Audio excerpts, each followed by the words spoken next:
everybody. We are here and we're live once again. These aren't rapid fire. Bless you. Excuse me. These aren't rapid fire once a day episodes like we were doing. We had some fall through. Some people got sick this week, a little post-land sickness maybe. You never know. But we are gearing up for another land here shortly in a couple of weeks. We'll discuss if this gentleman will be there with us. But today I've got legendary North American Counter-Strike LAN veteran with us here, Nathaniel Nate Bell, currently playing with Reactor 9 with Kermie and Bones. How are you doing today, Nate? I'm doing great, Big D. How you doing? I'm loving the dream, baby, and I'm loving the. I think this is the proper term for this is I love the getup. Thank you. You know, I had to make sure to dress up for you. I appreciate that. Hang on a second here while we I'll match your energy here. Hang on a second now. Just go ahead and get this bad boy out. There we go. I like that. Now the people know who they're dealing with out here. This is a rootin' tootin' episode. I don't know how things just got serious. Yeah, things did just get serious. I don't know how well this hat's gonna. I'll look like a real lazy cowboy out here, but either way, dude, thank you for coming on the show. It's good to see you again. It's been nice getting to know you over the course of this last year since I think we met officially at Frag Vegas. I saw you at Frag 18. I was like, holy shit, that guy's playing on the stage. Yeah, I didn't go to Frag Vegas. So it might have been Frag 18. No, it was Frag 18 then, because I remember, because when I saw you at Frag 19, we were old chums. Mm-hmm. So that's true. We just clicked like that, right? That's right, baby. All right, this cowboy hat was not working as well as I would have hoped laying down, but it's going to be here on display either way, so they get the vibe. The spirit's still there. Exactly. Yeah. Well, let's go back in time here. Let's get some of the Nate lore here. What are your earliest memories of gaming, and how did they lead you to Counter-Strike? It's a great question. Some of my earliest memories of gaming are playing on the my brother's dad's PS2. He had Mortal Kombat. I don't remember which one of the older ones, you know, so like really Deadly Alliance. Gory and maybe, yeah. And man, we had the controllers that like, you know, like those fucking the DualShock controllers that like are like, yeah, we had those, and that was awesome. And I used to play Mortal Kombat. I used to play at my dad's house, right? Because my dad and my mom are divorced, so I visit both of them. My dad's house, I used to play San Andreas on a friend's Xbox like 360, or no PS2 I think too.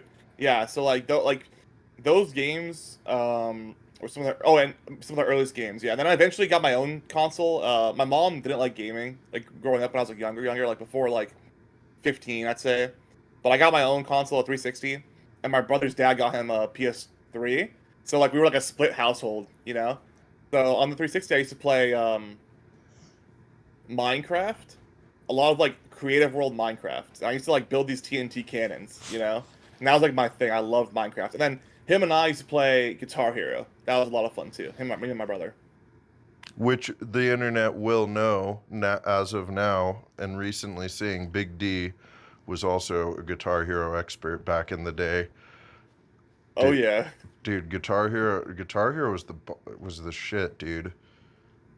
I mean, go ahead. No, you go. Oh, it's not. Yeah, it's not. Okay. Two polite fellas don't want to interrupt each other.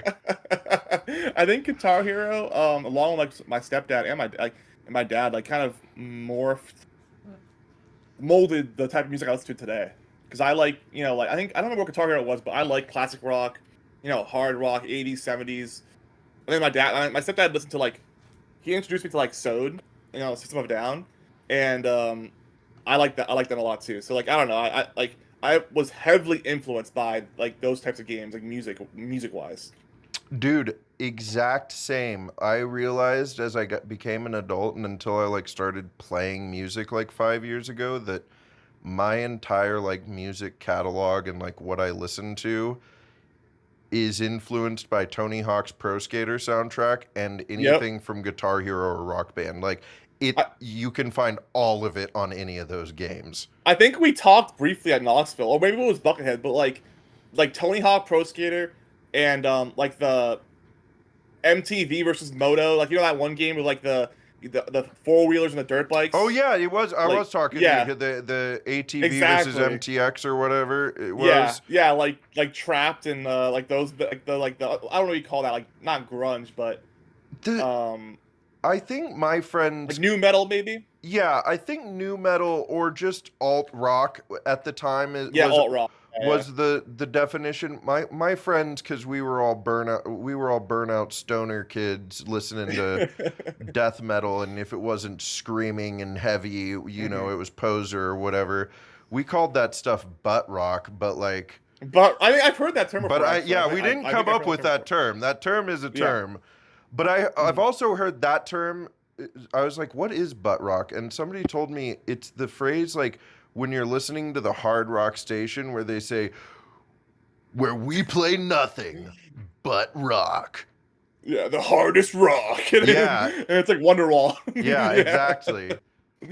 Yeah, so I think that's where that came from. But yeah, dude, I mean, the 2000s were a different time. It's weird. We're living in a different time period right now. It's wild. Yeah. We won't really go into that because this is not a philosophical. You don't want to get hard in the fields or something. Yeah. Yeah, this isn't getting hard with Big D. This is laying it down, and we're here to talk Counter-Strike. But yeah, so how did you eventually get up to Counter-Strike? When did you get your first PC? I got my first PC in like mid 2019, my first ever one. So like before that, I played competitive COD. I started in BO3, like Jetpack, you know, like Jetpack CODs. I started competitive COD at BO3, and I think after that was World War II, which was like an underrated COD game, and that was like boots on the ground. And during World War II, I started playing like for money, like wagers.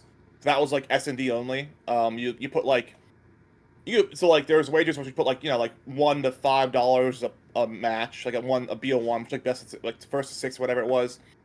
And then like you could do chows, which you like you say like, yo, chow me, bro, and like that would be like it could be like 50, it could be a lot of money, like, you know, $500 each in a pot, you know.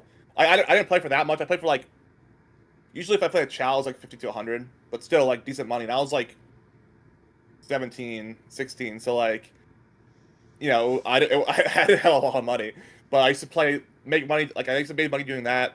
And then eventually my last COD was BO4, another like kind of like Jetpacker COD, but like we're like, you know, the sliding mechanic, which was really fun. And that game was awesome, man. I fried on that game. I was probably like, it's like Checkmate Gaming. It's like basically the face of COD. I made like $3,000. I had like 60 golds from tournament wins. So yeah, I was like probably top 10 on Xbox, like at my peak. And I stopped playing like games altogether for about a year. I started locksmithing, mobile locksmithing. Mobile And, what? Locksmithing, like Lock- locksmith. Yeah. Okay. Yeah, yeah. I have some crazy stories to tell about that too. I mean, like but it was awesome. I loved it actually. Like, you know, I don't know if you ever watched like on YouTube like lockpicking lawyer. You ever seen him? I have a long time ago. I know he's been around for a while, right? I've heard Yeah, that he's name. popular. Yeah. Yeah, I've heard that name before. But I still enjoy it to this day, like watching like that type of content, like lockpicking content. You know, like I'm a very like mechanically inclined person, so it kind of clicked. You know, I got like one day of on the job training, and then I just was on my own. You know, and I was I got called to like nudist camps. I got called to like insane places during that job. It was fun. And then just getting people's locks open for them when they need yeah, it. yeah, like people like, you know, locked out of their car, locked out of their house, locked out of their RV, you know, stuff like that. Like storage units, stuff like that.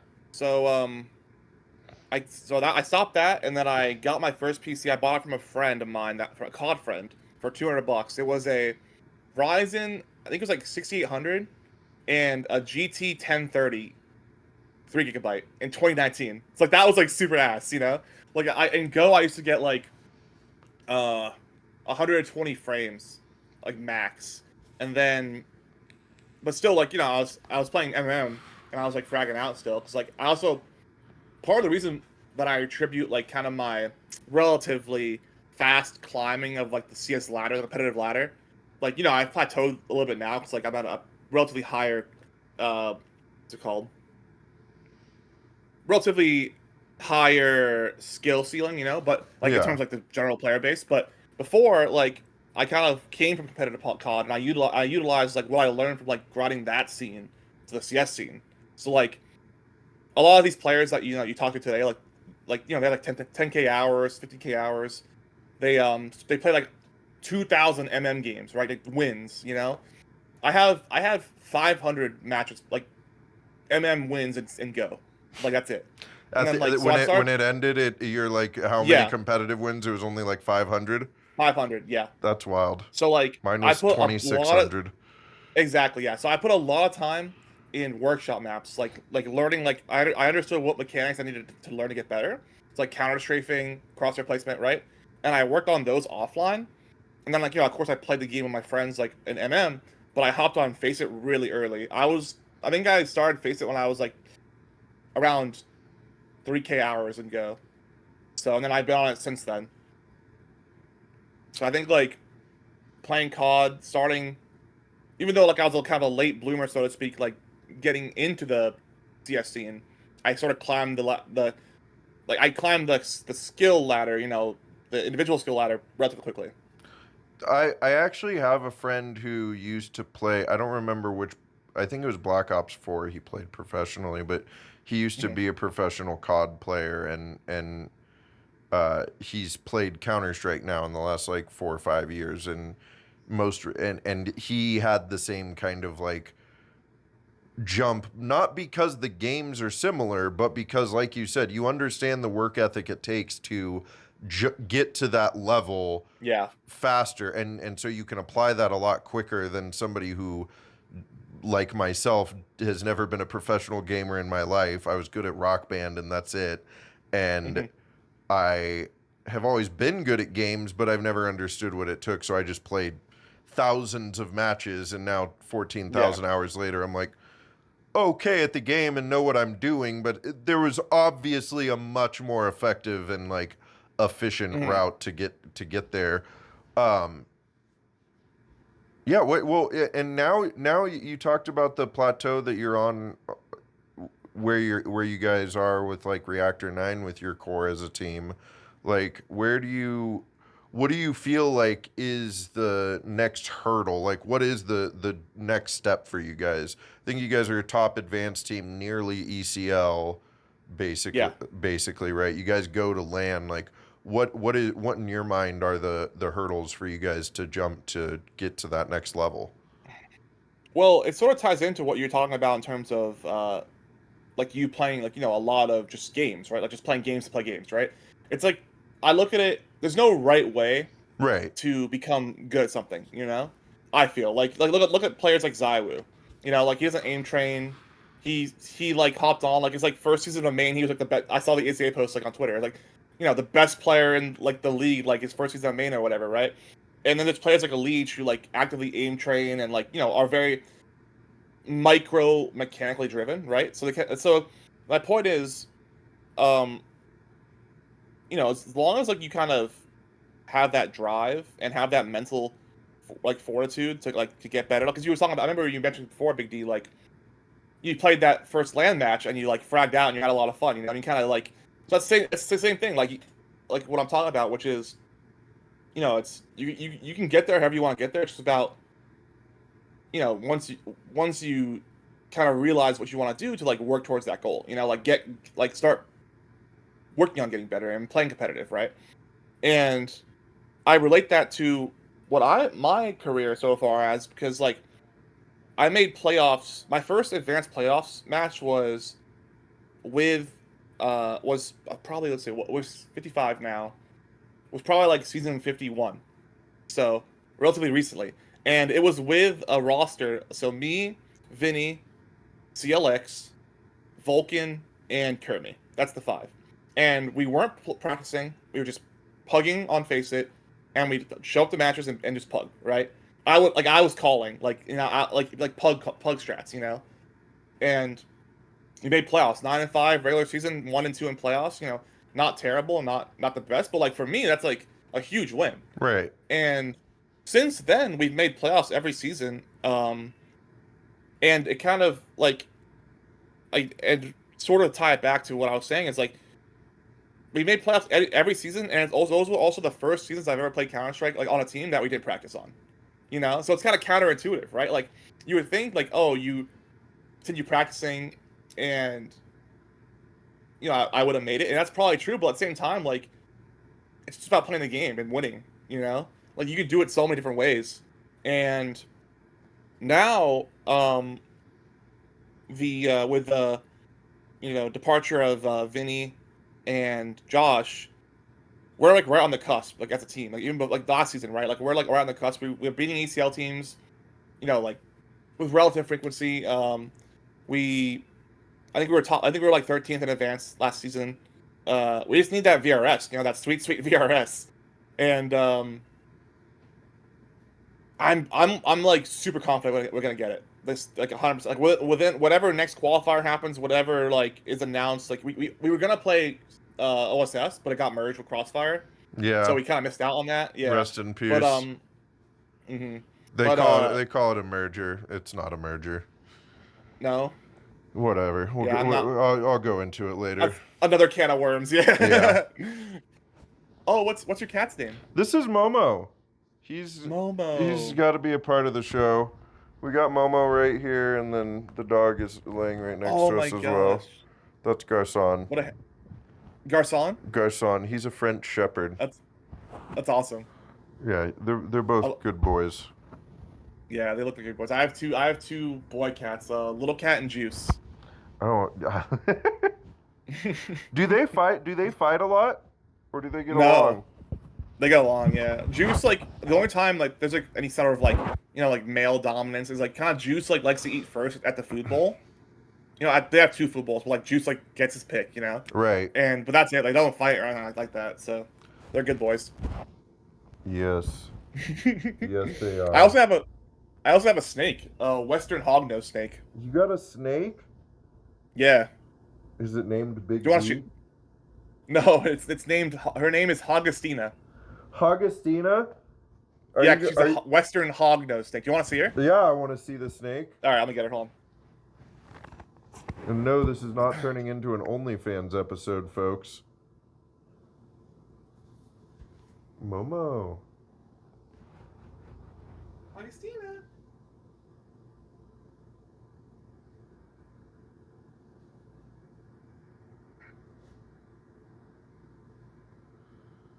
Whoa!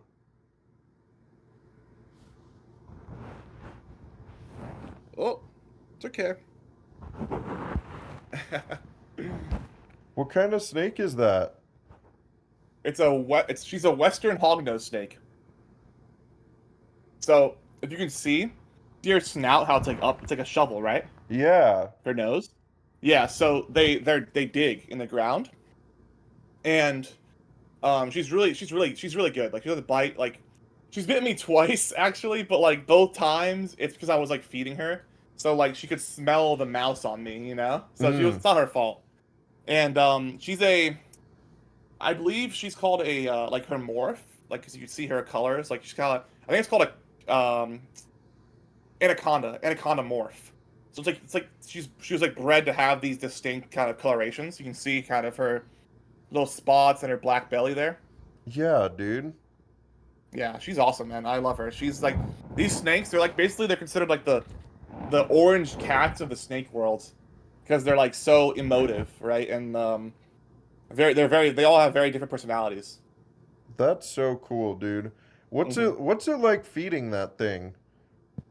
So it's easy. I feed her, and so you know a lot of other like hognose snake owners, they feed frozen mice and they're humanely killed, right? And you buy them frozen.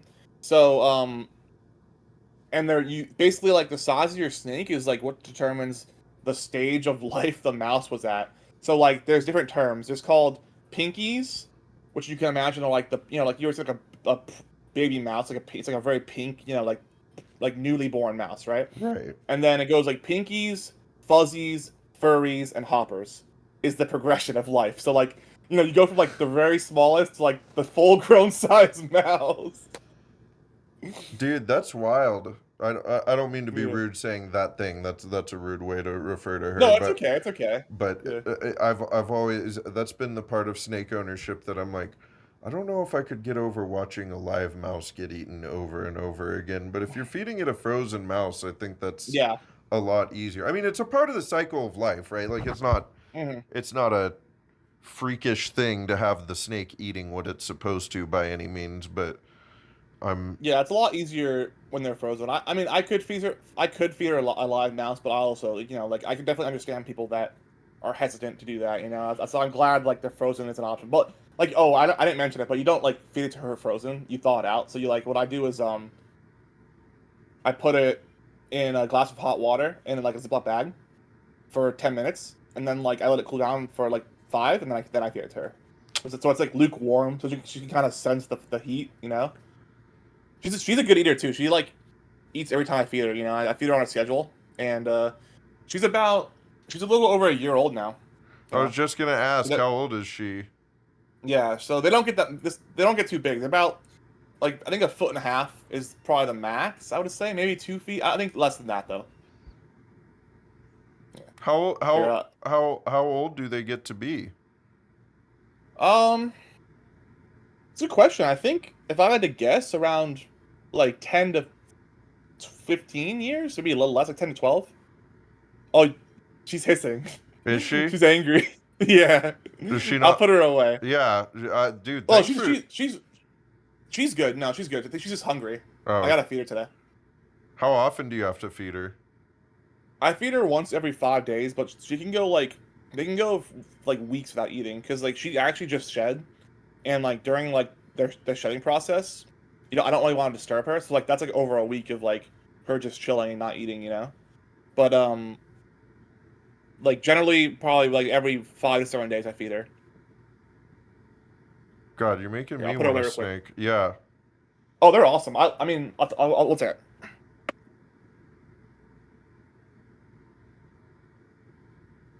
Well, that is freaking cool, people. A snake on laying it down with Big D. Snakes are slithering around with Big D. That doesn't make any sense. I'm looking forward to seeing you guys all here in a few weeks at Blocktober. We'll find out momentarily if Nate's going to be there or not. I don't remember if I saw Reactor 9 is going to be there. I had to go wash my hands real quick, but That makes sense. yeah, man. I was just filling dead air there. Yeah, I love reptiles. Like my dad, growing up, he had I believe 2 pet iguanas.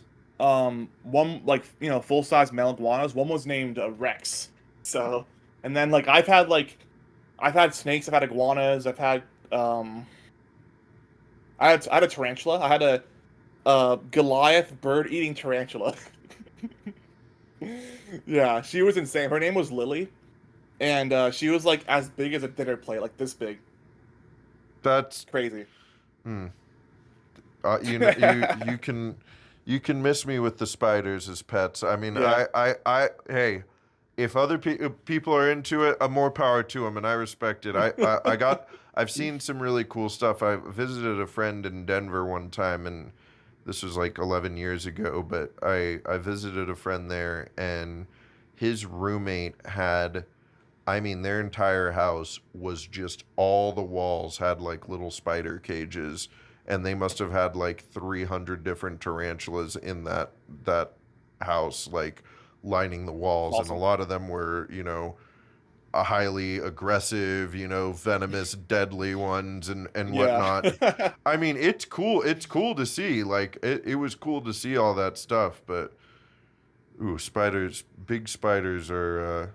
Hmm. There's something in the like the like primal DNA that just gives me the heebie-jeebies when I Yeah. see them. Even though I think they're really cool and rad looking, there's something about them that gets wild. But well, I was just telling chat out here, the couple dozen or so of you that watch, that I'm excited to see them at Blocktober here. Are you signed up for Blocktober? Will we be seeing you guys? No, we're not. We cause like the roster moves, we're making, like we figured it would be for the like we'd wait, and then we're planning on going to Mega Jersey. So that's the next one for us. Damn it. I'm pretty sure I'm gonna miss Mega Jersey, but Oh. that might be the only frag that I miss Mhm. forever until the foreseeable future, because Big D is gonna make a big move at the end of this year, probably in November, Ooh. and move up to New Jersey and be in the Counter-Strike, the NA CS hot zone for real. That's the hot spot there. Right, be able to go to all the Rowans, all the Jerseys, all the Philly ones, and then wherever else they go, I'll follow them along and be an extra car to drive shit around for them, I guess. But yeah, so let's get back to this VRS thing, because that's what we were talking about before we got sidetracked with beautiful animals, like ourselves. So true. The VRS system. How do you feel about it? Let's That's a good question. I have mixed feelings. For one, I think I mean, for like for like a player in my position, I think I I like I like the possibility of like just playing, like, like we don't have like, although it's also like I feel it's also as achievable as like the current system, like, making like top 4 advanced, like the season 2 seasons prior, like to make ECL, right? um I think also, like, knowing that like all you have to do is sort of, because we have like, get your five like prerequisite matches or whatever, and then get like that one VRS point, and like you're in ECL, or like you're on the NA leaderboard, like you're like whatever top 30. I don't know what you would be, but I think that's kind of cool, like for a player in my position, like my team. But I can understand a lot of the sort of the complaints people are having. I do think there's going to be changes to the system 100%. I don't think Valve's going to keep it this way. Just because, like, we've seen in the past, like, well, even like currently. So in the past, there was like, Vitality would play a match versus somebody, and like they would win but lose BRS points, right? You remember that? And then right. now, with M80, I think it was, M80, right? Playing really well. Yeah, they forewent the Knoxville land to go play in Blast, and NRG ended up with as much, if not more, VRS points because they went to that and won. Yeah, and M80 which is a broken system. Exactly. So, like, it's 100% valid, what people are saying, and like, so that's kind of why I'm just like, and all this stuff, like, like VRS, like even before the prior pathway to pro, you could say, right? All that, I've never really, as a player individually, I've never really sort of cared, because like I don't keep that in my mind, when I'm playing, like, at all, right? And that's like what I was talking about mental wise, is I kind of let, like, I mean, maybe this is wrong, but like if my teammates want to, kind of dive into that and kind of just dissect like what we need to be doing, and like, what the system is currently and how can we, navigate that, then I really appreciate them, because like I don't, I get in the I do what I need to do as a player. I get in the server and I just want to win, like I really try and boil everything down to like what I can control as a player, so like all outward things that like I have zero control over, I don't pay attention to, That's You're my kind of man, Nate. That's how I feel about it this entire year, even as a caster. Like if my fellow casters and other content creators or other people like trying to support the scene want to like figure that out and try to understand it, be my guest. But it looks fucking confusing and frightening and ever changing right now that it feels like I'm just going to keep focusing on whatever the task is at hand right in front of me. Which honestly, Nate, not a political show, but just as an aside here, could be a little microcosm of like information for all you scallywags out there that listen to this is like, just stay in your fucking lane and focus on what's in front of you and do the best you can and spread positivity right there. The world will be a better place. 100%. I agree 100%, Big D. I just feel like that, you know, there are some people that it's harder for like, I don't want to go telling everybody that because like I understand that some people are in a different position in life, you know, and like it's harder for them to do that, you know. I think like if you're you and me, right, like I 100% agree, and I try and keep that that sentiment like, you know, like outwardly, right. I try to spread positivity to like the community, you know, and also like in, you know, with my family and friends and all that stuff, right. But I do understand people feeling a certain way as well. Yeah. I am not saying to like, oh, stick it up your ass, whatever you're angry about, and just I be know, happy, right? But like, yeah, I get it. If you are somebody that lives a life where you are able to sit and play video games all day, every day, for the most part, like, you know, just focus on the games in front of you and win those. Yeah, I understand. But especially when it comes to some of this team building stuff in NACS, I mean, I feel like the same thing could be applied in NACS. I feel like we're oftentimes so focused on all this. Look at the stuff with No Cries right now on Face It, right? Like, it's like, how many of you have actually watched his demos or watched enough footage to be like, make a decision? Because if you actually watch that guy's footage, you kind of go, well, this actually looks like a really fucking good player.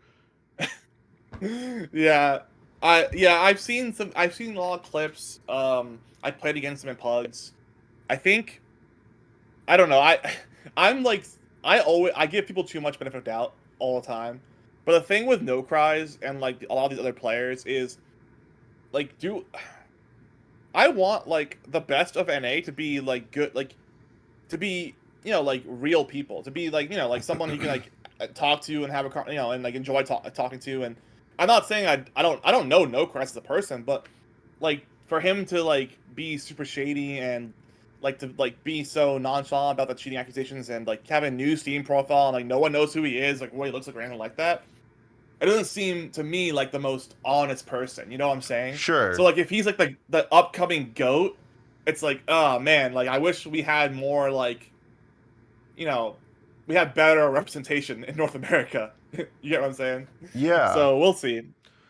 We will see. But either way, just using him as an example as well, it feels like we're just generally focused on like other things. And it doesn't, I feel like it's so like where like what Counter-Strike was like 12 years ago when I first started and got on ESEA, it felt like people were always sharing clips with each other and trying to have a clip of the week and do this, that, and the other thing. People are always so focused. More gameplay oriented. Yeah, more gameplay oriented. Do you think that is that one of the struggles that you find when like looking for new teammates, is finding people that like have that same focus, or is that just kind of something that seems that way because I'm on Twitter too much? No, I actually 100% agree with you. I do feel recently there's been more of an influx of like the content. I think content creation is very good. Like for, especially if you're like a pro player, like, you know, in retirement. We need more of the FPL guys like making content to bring in viewers and new players. 100%. But if you're like an up and coming player, like someone like in my position or someone who hasn't like made it yet, and you're kind of okay, so you froze, but you're back now. So you're kind of like you're like in the middle of a grinding, like grinding, trying to get to like achieve your goal, and like you're constantly on Twitter, just like I don't know, just trolling or like making these long-winded, sort of sarcastic tweets, and like I don't want to call people out, but a great example, in my opinion, is like like the player Huawei. He, the player that Yes. basically like The guy so who got he's banned from the Dust 2 Eagle Masters for cheating. Yep. And For is cheating, still somewhere, still playing always ESA in League, every stream, in every thread somewhere. Like, what are you doing, dude? And he's still playing League, right? He was cheating. He was match fixing, right? Getting paid by whoever he was getting paid by, and he's still playing ECA League. But that's also I guess another topic. But my point with him is like he's like a prime example of someone who like is a player, but like all I see on his Twitter feed is like just these long-winded yapping troll like comments about like AI no cries and like new interview with no cries, like is he cheat? Like all this shit. And like me and my teammates sort of joke where it's like, how about we try a little less tweeting and a little more shooting in server, right? Yeah, like, dude. If you know what I mean, right? So I do know what you mean. I've talked about it before on here. Like and some people may remember when I was on Twitter at the beginning of the year with all the political stuff going on in our country. I was putting my opinions out there and talking about this, that, and the other thing, and blah blah blah. And it's like I quickly realized like all I was doing is alienating a portion of the community. Like we're not here in Counter-Strike to like for that thing. We're here because we love the game, right? Or like that's what we should be here for. Having opinions and having discussions is important to life, right? Like there's a time and a place, but yeah, it just feels like our region is so focused on personal stat line and appearance and persona over how they actually play in the game and communicate with others. Yeah, I agree. Well, what do you think we need to do to fix that? Do you got the solution? I think we think. I mean, I'm sure you heard this before, and it's not a very great solution, but I think we just need to get better. As a region. I don't know. I think that is the solution. Yeah, like that's what I was saying with no cries, right? Is like, and also like FPL as an example, right? Like there are players at FPL who personally I don't like because of their like who they are as people, right? Like let alone like how good they are as players, And no cries, like I'm not saying if he's a bad person or not, 'cause I do not know, but what I want and like what sort of drives me as a player and person is like these guys are all like at the top level of our game, and I think we need more representation of like dudes that anybody that actually are good people and don't like scam other people for skins and all this drama, all this like what's it called what's the word like like bad like whatever what I'm saying though like I think we just people that are like good people and like do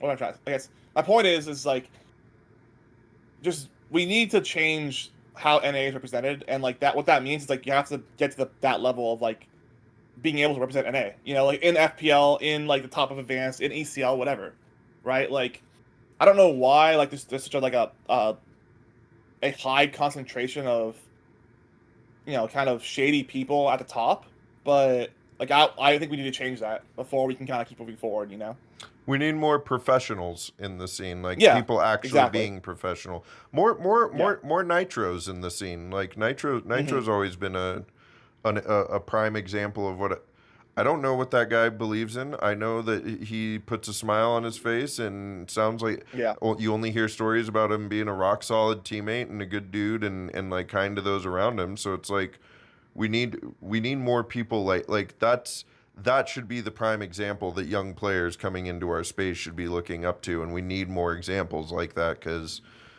well, I'll tell them one of them that I think they can follow. We're talking to them right now. It's you, Nate.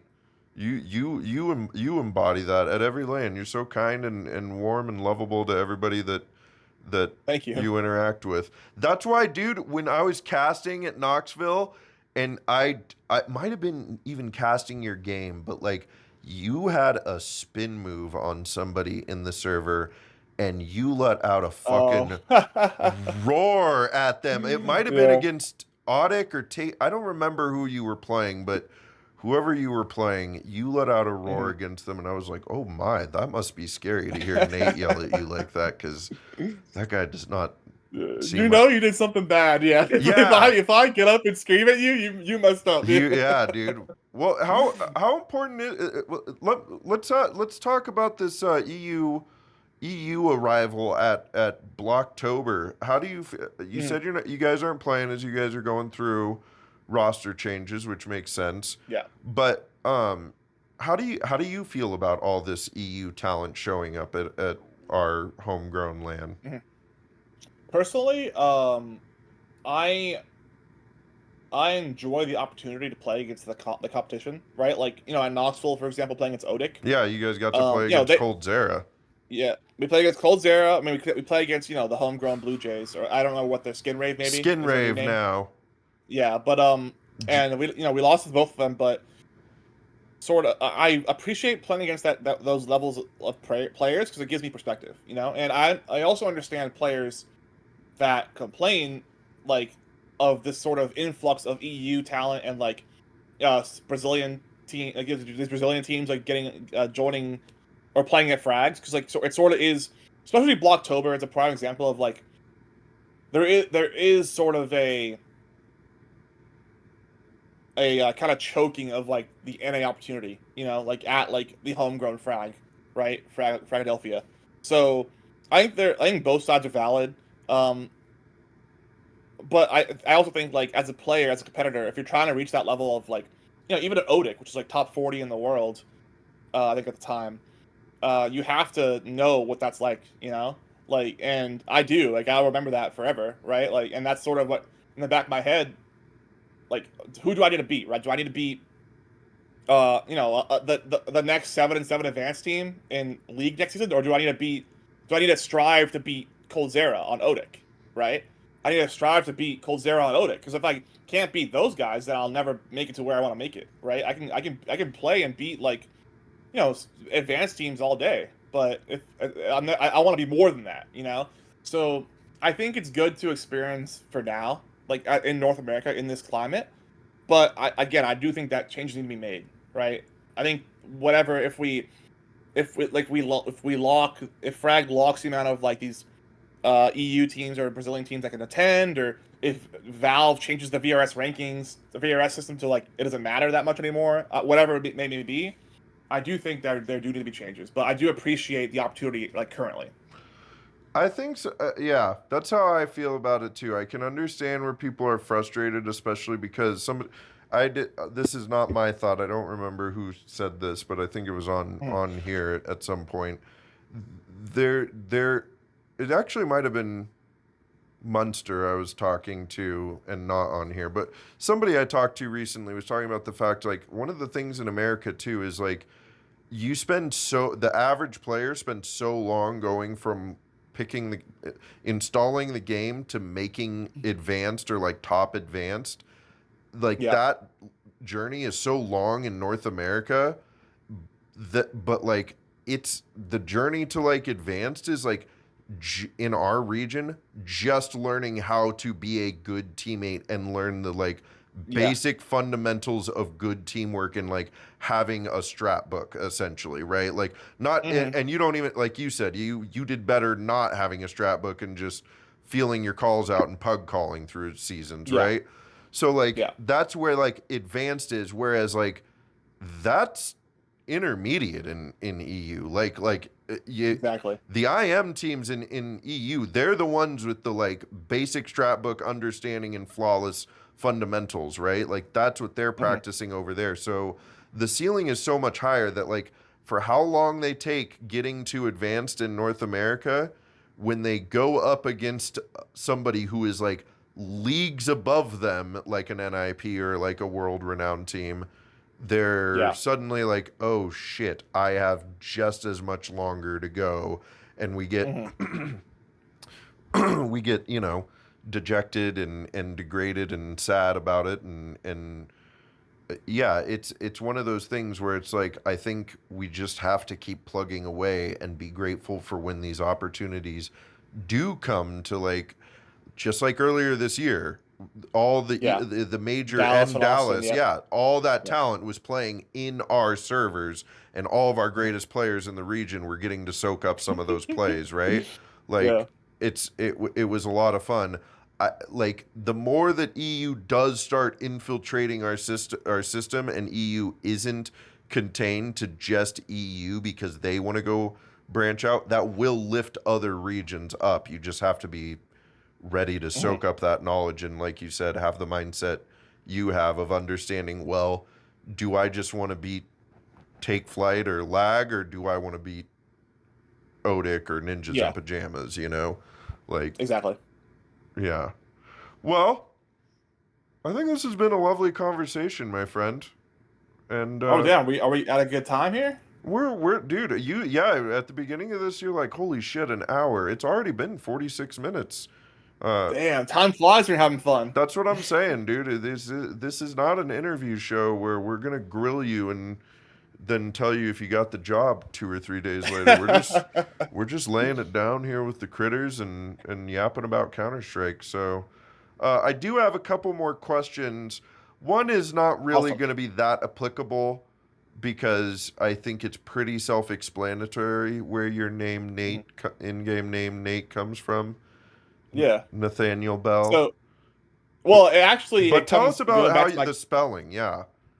yeah. So there you go. So it actually comes from my COD days. So, uh, in COD I was Nateify or Natefy. Nateify is how you said it, but like it was spelled Natefy.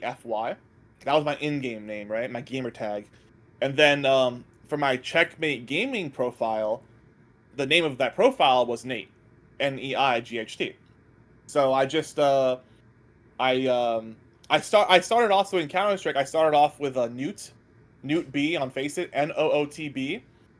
Um, and then like, I think my Steam name was like Natify, and then eventually I was like, I gotta find a better name than Newt B, and then I ended up sticking with Nate. That's how Newt that came to B. be. Do you know like your gamer tags? Like, do you remember all your gamer tags Oh yeah. like growing up? Oh yeah. Well, give me one of them. Um, so part of the reason Big D is my name is because I've always had a D. Like when I was a kid, I made up this name when I was like 14 years old, I want to say, 12 years old, Hmm. 11, whatever. I was a little kid. And I made up this name for Dungeons and Dragons, and I was Dante Apotheoses.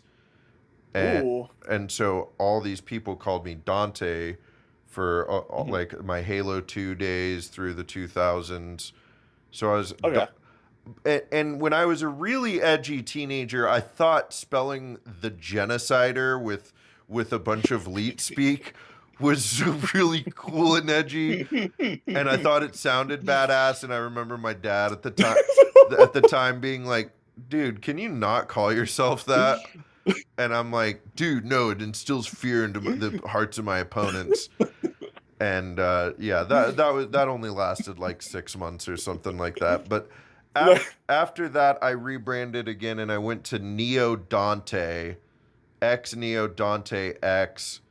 Oh, the X's. You gotta have the X's. Yeah, Yep. dude, had to have the Yep. X's. I did lowercase x space capital N Neo space capital D Dante space lowercase x. So it looked nice. Like it wasn't Hmm. like That's not XXX bad. Yeah. Pussy Slayer 69420 or XXXAAA or whatever.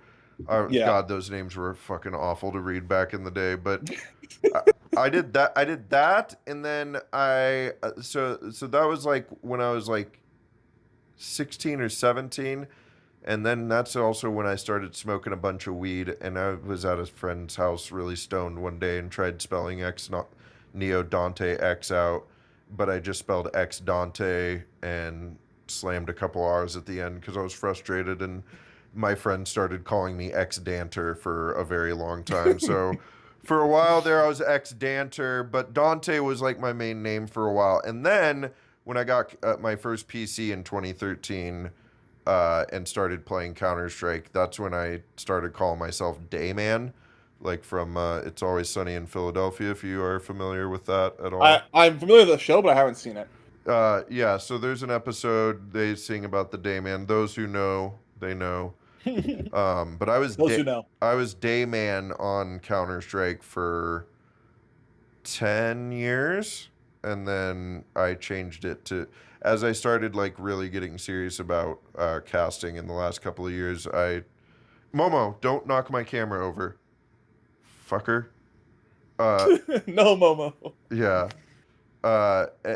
I changed it to Big D because I joined I'd been casting for like a year as Dayman, and I've joined the guys I was casting. I was like, hey, what's up? Big D's here, or whatever, as a joke. And I was like, you know what? Dayman isn't my name anyway that I came up with, and I'm trying to make a name for myself out here. Let's go with Big D. And I thought, dude, the Counter-Strike community, the moment they hear a guy named Big D is casting games, it's going to catch like wildfire. It hasn't. It has not caught like wildfire. It's just a funny name that people like to say, but that's how we got to Big D now. That's awesome. That's a great origin story. I can give you my progression. So my first on 360, I got Xbox Live. You know, you actually buy the cards. You plug into like, yeah. So I did that, and I had to get a gamer tag, and my stepmom made meatloaf that night. So I named myself Heck of a Meatloaf, all one word.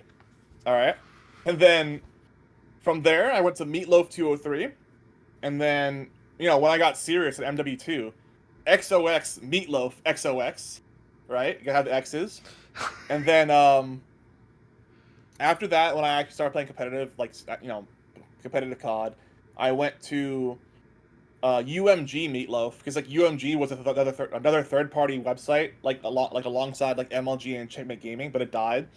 And then from there I went to Nate Melts, and then after Nate Melts it was Nateify, and I stuck with Nateify throughout the rest of my. And then now I told you why I'm called Nate now, but that's my progression, right? From humble origins of Meatloaf to I who I am Heck today. of a Meatloaf, dude.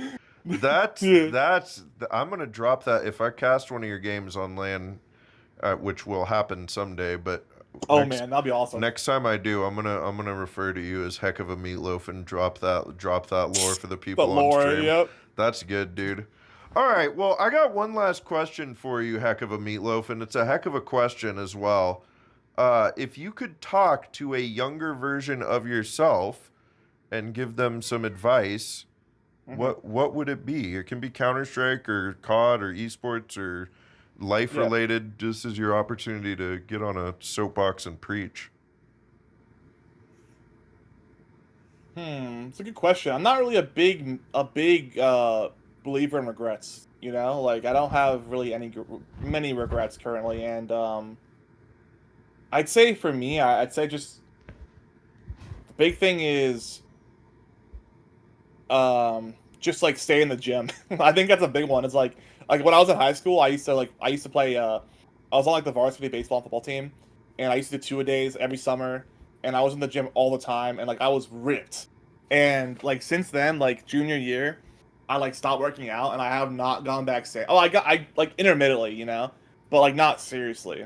And I think like your health is really important to like your performance, like in game and like just in general life, right? Of course, because like I noticed in game, right, when I don't get a lot of sleep at all, or like I'm really stressed, or I'm tired, like I said, like I play way worse. If I had a good meal before I get on, and like I had some solid sleep, and I'm like feeling good, I'm frying, right?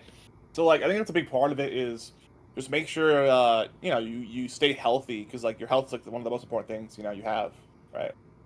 But other than that, I can't really think. I mean, I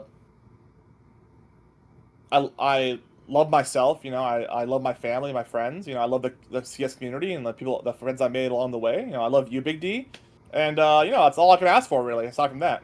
I love you too, Nate. I love the people in this community that I've been getting to know. I know we talked a little bit about how we wish there were more figures for people to follow, but like I think that's one of the things that you discover when you go to LAN, especially, is like how Hmm. tight, like you realize how small of a community NACS genuinely is, because NACS exists at those lands. People that go to lands are the ones that are like Yeah. upholding actual NACS, and when you go to these lands, you realize like how close everybody is. Everybody has their groups that they hang out with, obviously, but everybody is close. Everybody cares about each other, and everybody's there connected by this one thing that we all share and love. So I'm Hmm. happy you're here. I think that's great advice to take care of your body. Yeah, dude.